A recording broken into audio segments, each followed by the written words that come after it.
What is going on, guys? Welcome back. Today we're doing another competitive analysis, this time taking a look at a Pokemon called Alolan Marowak. So, for those of you guys who aren't totally sure what Alolan Marowak is, basically, they gave different forms to some, I think they're exclusively Gen 1 Pokemon, changing typings, altering abilities, altering stats. It's really, really interesting, and one of the Pokemon that benefited from this was Alolan Marowak. So, we're going to be taking an in-depth look at it today. This is for the VGC format. It's the format that I personally play. I am the world champion of VGC, so it's my specialty, I would say. So basically, let's take a look at Alolan Marowak.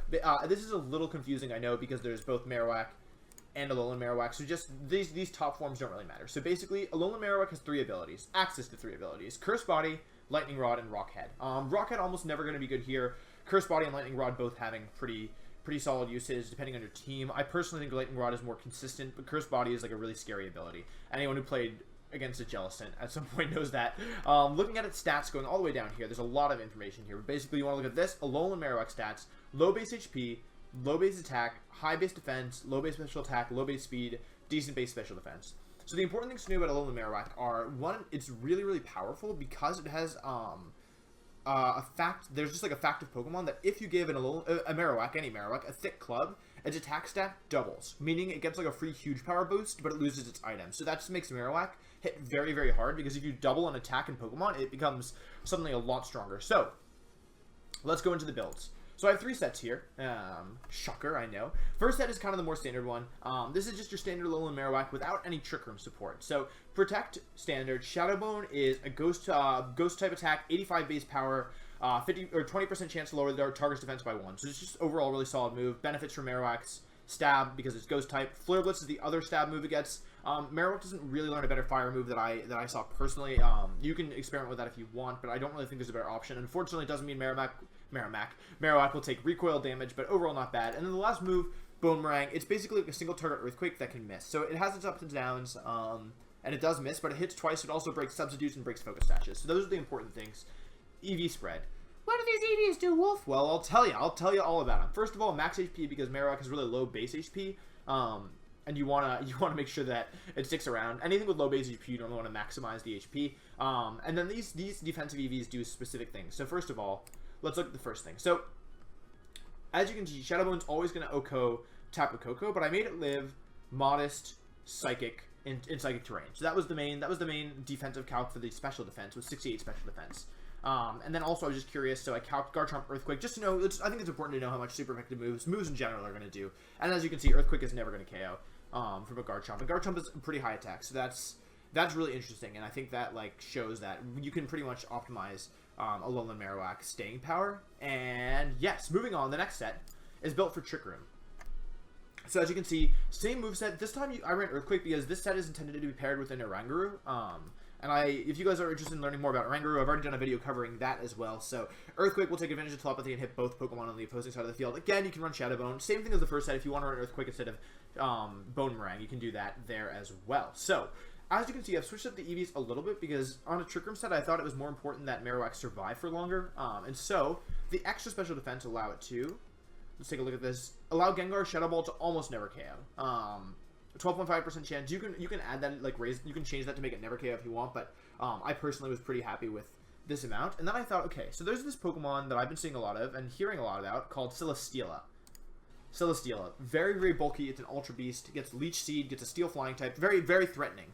And I was like, Marowak seems like on paper a pretty good answer to Celesteela because he's a Steel type moves. Marowak is Fire type and resists that. So how much is 140 attack Marowak going to do? That's the attack stat on the EVs that I just showed you guys, and that's a lot of damage. That is a lot of damage. And keep in mind, guys, this is max HP, max defense with a boosting defense nature. This shouldn't be max speed. This should be like Boulder thing, but it doesn't matter. Same thing. That is so much damage. Basically, Alolan Marowak is a monster, and it can Oko Celesteela, which is just really terrifying. Because Celesteela is gonna be like, it feels almost at the moment kind of like Cresselia. Only Cresselia had like better moves. But Celesteela, in terms of bulk, at least, seems like it's gonna be very bulky. So yeah, overall, very, very, very impressed with that calculation specifically. And I thought, I want to give these guys, like, I'm watching this. I want something fun. Like, I want them to feel like they can experiment. So I came up with this last set, which I really am fond of. You guys might think it's dumb, but okay. Cursed Body Marowak with Citrus Berry, so its attack is not doubled with Protect, Perish Song, Will-O-Wisp, and Endeavor.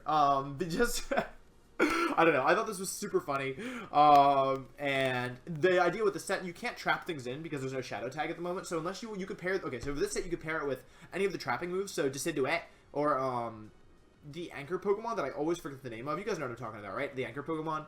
And the idea here is that you can Will-O-Wisp stuff. You can use, you want to KO 2 their mons and then bring this guy in, and they'll be like, oh no, Marowak, so like switch out, and then you will like okay, hey, like, okay, I'll switch out my Pokemon that's weak to Ghost or Fire, and then like you like burn them, and they're like, oh, and then like they're like, okay, I'll do damage, and then you can Endeavor them, and then once you've taken 2 of their mons, you can Parasong, and then just stall and win. So I thought that was really fun. Again, that's something just to mess around with. If you're playing Pokemon with your friends and they're like, oh, I know what an Alolan Marowak does, you can be like, no, you don't, and then you can show them this. So yeah, that's pretty much that. I ran like some funny calcs, so I didn't run too many because this set isn't like 100% serious, but as you can see, Garchomp Earthquake is always a 3-hit KO after Citrus Berry, and oh, sorry, that's -1.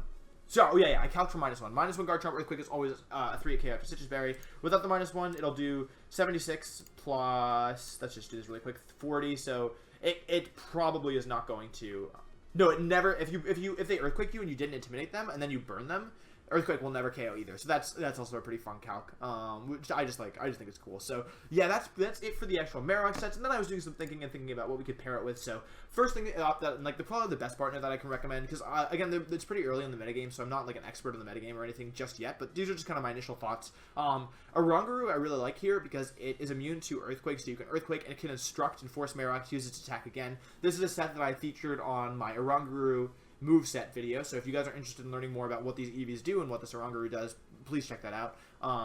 Again, Instruct is just a really powerful tool with Trick Room Pokemon, and Marowak is a really powerful Trick Room Pokemon, so there's that. Tapu Bolo, I don't necessarily like know much about Tapu Bolo, but its Grassy Surge ability protects Marowak from Earthquake, so that's why I thought that could be good. Celesteela actually is nice because Marowak is weak to Rock types, and so Celesteela does really well versus that.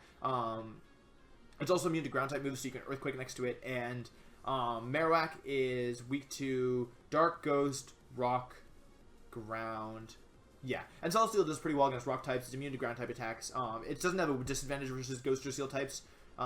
Ghost or Dark types, sorry. So those are kind of the reasons why I thought Celesteela could be good. Obviously, I'm not an expert on Celesteela yet either. And the last one is Wishy-Washy, just because Marowak protects... Oh, also Marowak protects these two from, well, everybody, from electric type attacks with Lightning Rod. So that's part of the reason that I also think Marowak pairs really well here. It protects Celesteela and Wishy-Washy from Tapu Koko, which is a really powerful Pokemon. And the last one here is Wishy-Washy. I just love Wishy-Washy. I think it's an amazing Pokemon. I think it's like just so cool, and just being able to protect it from electric moves and forms part of the Fire Water core, which I think could be really interesting. So yeah, that's pretty much it, guys. If you like this video, please make sure to leave a like and subscribe. I'm doing something where the next competitive video I do will be decided by the comments on this video. So what I'll do is I'll put in the description down below, I'll put a comment and I'll say, hey, comment on this video with the next Pokemon you want me to do. And whichever comment has the most likes at the time that I make the next video will be the one that I do. So I hope you found this informative. If you have any suggestions, make sure to leave them in the comments down below. I'm trying to talk slower. I know you guys, I got that as feedback, but it's hard because my natural speaking rate is pretty fast. So